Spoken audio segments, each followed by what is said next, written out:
يعني البطوله اللي فاتت في الكاميرون احنا يعني تقريبا حققنا يعني البطوله، يعني كل ان احنا بنخسر بضربات جزاء مع السنغال بعد مشوار. احنا سكتنا كانت صعبه جدا، يعني كوت ديفوار والمغرب والكاميرون على ارضها، وتكسب كل الفرق دي وتوصل لفاينل وتخسر بضربات جزاء، دليل على ان احنا فرقه مش قليله، واللعيبه عندهم عزيمه واصرار وعملوا انجاز. يعني انا بقول اللعيبه دي فعلا تستحق انها تفوز ببطوله، فلازم.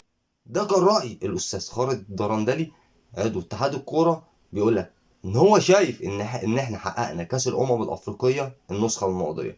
حققناها إزاي يا باشا؟ إحنا اتغلبنا من السنغال بضربات الترجيح، وكسبنا الكاميرون، وكسبنا كوت ديفوار، وكسبنا المغرب. لا تعالى هنا، أنت كسبت كوت ديفوار بضربات الترجيح برضه، وكسبت الكاميرون بضربات الترجيح برضه، بفضل ربنا ثم أبو جبل. فأنت خدتها بقى عادة، قلت إن كل مرة هتمشي معايا بضربات الترجيح. بس للأسف السنغال أحرزت منك البطولة، سواء لعب أو ضربات ترجيح زي ما أنت بتقول.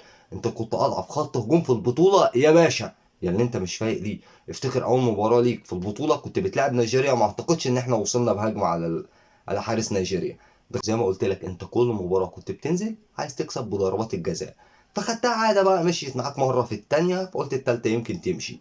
واما خسرت بضربات الجزاء جاي دلوقتي تقول احنا كنا نستحق، وشايف ان احنا كنا هناخد البطوله.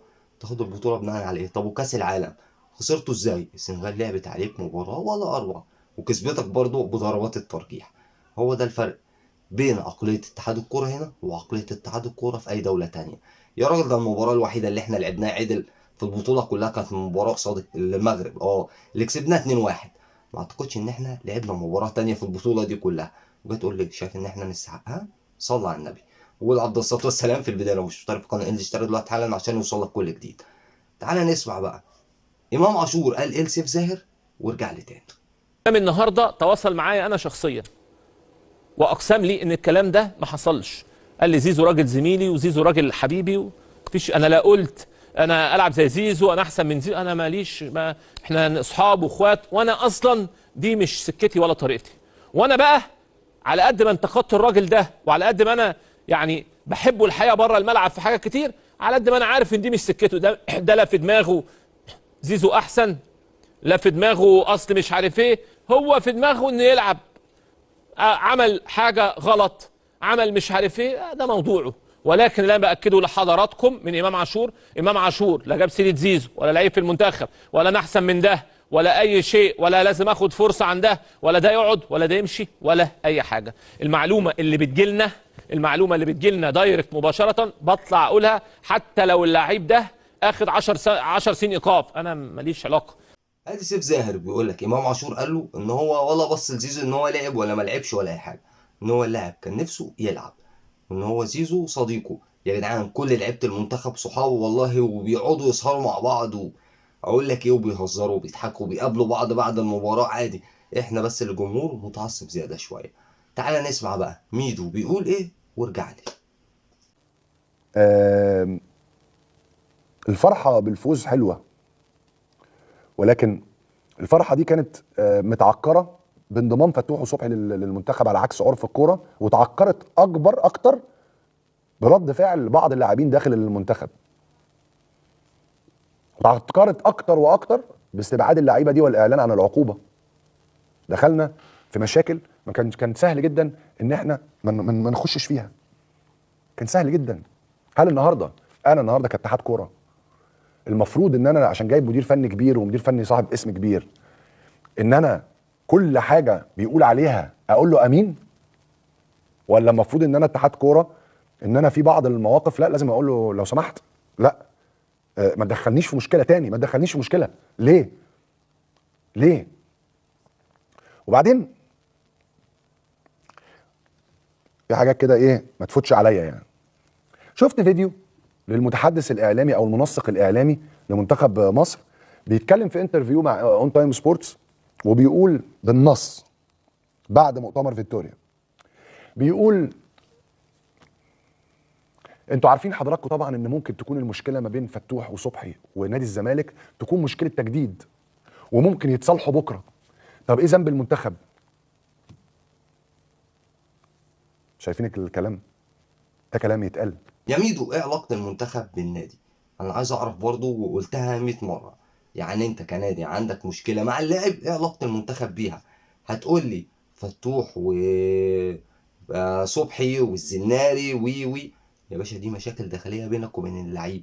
انت ذات نفسك لو فتوح كان جدد لنادي الزمالك، كان زمانك بتطلب ان هو يلعب راس حربه في المنتخب. ايه يا عم ميدو اللي انت بتقوله ده؟ اشمعنى المشاكل دي ما ظهرتش الا لما فتوح رفض التجديد ومحمد صبحي عايز يروح بيراميدز؟ ده اللي اقدر اقوله لك يا ميدو. وبمناسبه يا ميدو الكلام اللي انت بتقوله ده، افتكر كده عصام الحضري اما هرب من النادي الاهلي وراح سيون، كل المنتخب عمل ايه معاه؟ اي نعم قاطعنا المنتخب مباراه، وبعد كده كلنا كجمهور نفسنا نفرح نحقق اي لقب، وبعد كده نفكر في النادي. يعني من الاخر يا ميدو، النادي ما بيقفش على لاعب، عكس مقولتك اللي انت بتقولها دي. تعالى نسمع بقى خالد لندور بيقول ايه، وارجع لي تاني.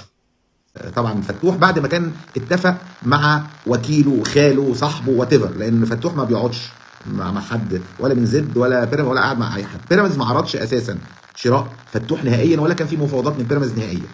النادي اللي فاوض فتوح وقعد مع وكيله او خاله، وهو مش خاله يعني، واتفقوا معاهم على فلوس معينه، كان زد اللي هو مين؟ اللي هو نجيب ساويرس.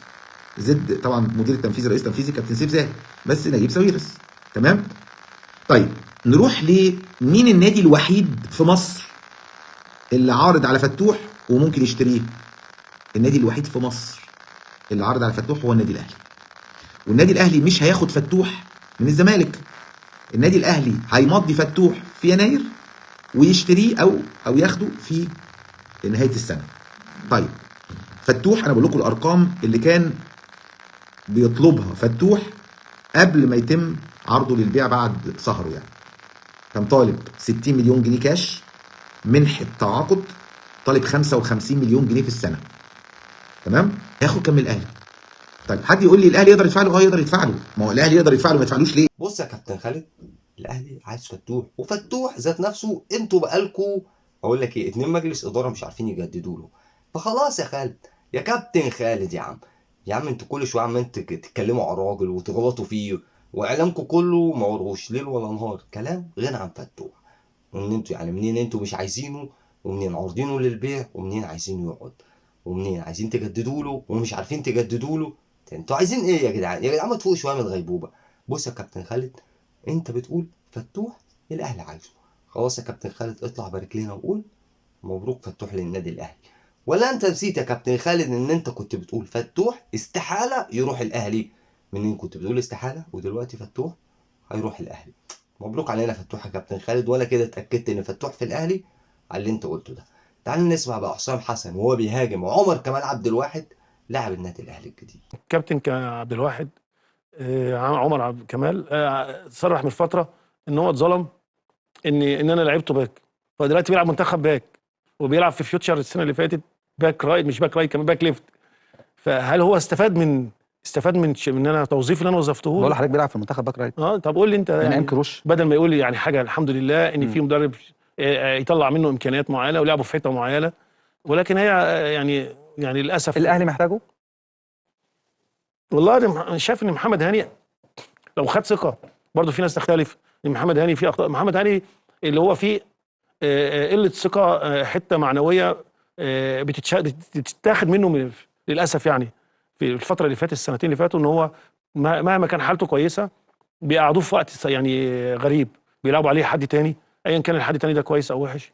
لكن هو محمد هاني ما هو قد يعني متهيألي امكانياته تفوق عمر، لان عمر من الناحيه الدفاعيه اعتقد ان محمد هاني افضل. محمد هاني عنده قوه وسرعه، يعني الاهلي محمد هاني سنه صغير. اولا يا كابتن حسام، انا مش عارف ازاي انت كنت مدير فني، يعني مع احترامي ليك يعني. قبل اي حاجه اللي بتقول محمد هاني صغير، محمد هاني 27 سنه، عمر كمال عبد الواحد على ما اعتقد 29 او 30 سنه، يعني الفرق بينهم مش كبير. يعني محمد هاني مش طول عمره صغير، ده فرق 3 سنين بينهم وبين بعض. ثانيا يا اللي بتقول محمد هاني افضل دفاعيا من عمر كمال عبد الواحد، هل انت شايف ان الاهلي فريق دفاعي عشان تقارن عمر كمال عبد الواحد بمحمد هاني بالطريقه اللي انت بتتكلم فيها دي؟ لا، الاهلي فريق هجومي. الاهلي جايب عمر كمال عبد الواحد، اقول لك ليه يا كابتن حسام؟ محمد هاني مع كامل احترامي ليه مباراة حلو 10 مباراة سيء. بديله اكرم توفيق، واكرم توفيق اساسا مش باك رايت، مكانه مركز 6. هو ده عشان كده الاهلي جاب عمر كمال عبد الواحد.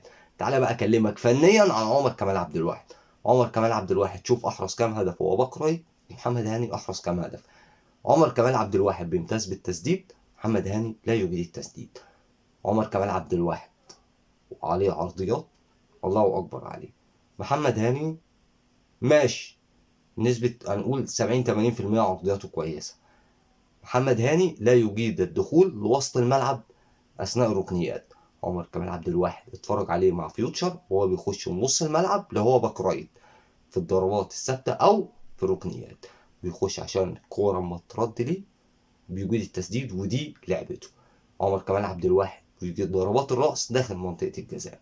محمد هاني لا يجيد ضربات الراس. عايز يا كابتن حسام اكلمك بقى بالبلد يا كابتن حسام؟ الاهلي بيتعاقد مع اي لاعب بيلعب في اكتر من مركز. يعني عمر كمال عبد الواحد لو ما لعبش باك رايت في الاهلي هيلعب وينج رايت، هيلعب وينج ليفت، باك ليفت، بيعرف يلعب مركز 8 وبيعرف يلعب مركز 6. يعني الاهلي ممكن ما يلعبش عمر كمال عبد الواحد باك رايت. ده اللي اقدر اقوله لك يا كابتن حسام، يا اللي انت مقتنع بمحمد هاني على حساب عمر كمال عبد الواحد. وبعدين تعالى هنا، كروش كان بيعتمد على مين في المنتخب؟ عمر كمال عبد الواحد. كده انا عرفت انت عندك ليه شياط يا كابتن حسام حسن. سلم لي على النادي اللي انت عايز تمسكه. يا ريت ما تنساش تشترك القناه وتفعل زر الجرس عشان يوصلك كل جديد. السلام عليكم ورحمه الله.